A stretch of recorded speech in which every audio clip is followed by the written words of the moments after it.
G2로 미국과 어깨를 나란히 할 만큼 성장한 중국이지만 새해에 헤쳐나가야 할 대정세는 녹록치 않아 보입니다. 남중국해 분쟁, 양안 관계, 사드 문제, 북핵 문제 등 지난해 중국 당국을 고심하게 했던 대외정책 과제의 대부분을 크게 진전시키지 못한 채 이어받아야 하는 상황에 놓여 있습니다. 트럼프 당선인은 지난 대선 기간 동안 중국과의 무역 역조를 반드시 시정하겠다는 입장을 재차 피력하였습니다. 2015년을 기준으로 미국의 대중 무역 적자는 약 3,660억 달러로 이는 미국 무역 적자의 절반에 달하는 수치입니다. 트럼프가 공언한 대로 중국을 환율 조작국으로 지정하고 45% 수준의 징벌적 관세를 매길 경우 중국 역시 보복적 조치에 나설 게 확실한 만큼 세계 경제를 주름잡는 미국과 중국 양국 간의 경제 전쟁은 피할 수 없게 되었습니다.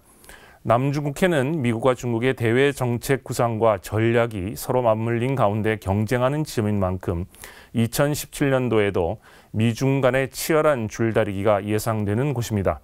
지난해 여름에 있었던 헤이그 상설중재재판소의 판결로 중국의 남중국해 영유권 주장은 그 설득력을 크게 잃었습니다.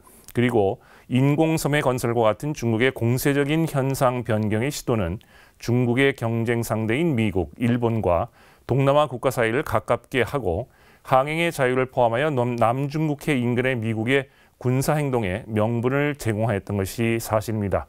다만 헤이그 중재 판결 이후 미국에 기울었던 동남아 국가들이 중국으로 재균형을 추구하고 있다는 점은 트럼프 행정부가 대중 압박 강화를 예고하는 상황에서 중국에게는 다행이라 할 수 있습니다.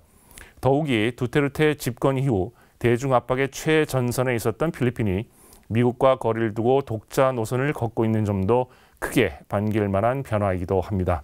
이에 따라 중국은 항행의 자유와 같은 미국의 군사적 조치에 대해서는 강경하게 대응하겠지만 각계 격파의 형태로 남중국 해에서의 대립 전선을 누그러뜨리고자 노력할 것으로 보입니다. 한반도 문제에 있어서는 지난해와 마찬가지로 북핵 이슈와 주한미군 사드 배치에 대해 분리해 대응할 것으로 보입니다.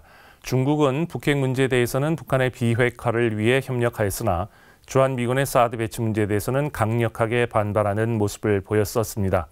지난해 북핵 문제에 관한 이견과 사드 배치로 한중 관계가 어느 때보다 크게 흔들리는 모습을 보였습니다. 한중 수교 이후 가장 어려웠던 한 해를 보냈다고 해도 과언이 아닙니다. 2017년에도 냉각됐던 한중 관계가 좀처럼 나아질 것 같지는 않습니다. 사드 배치가 진행될수록 중국은 우리나라에 대한 압박의 수위를 점차 높여나갈 것으로 보여 양국 관계의 회복을 위한 노력이 어느 때보다 절실한 시기라고 생각됩니다. 국방중안 이슈의 이명철이었습니다.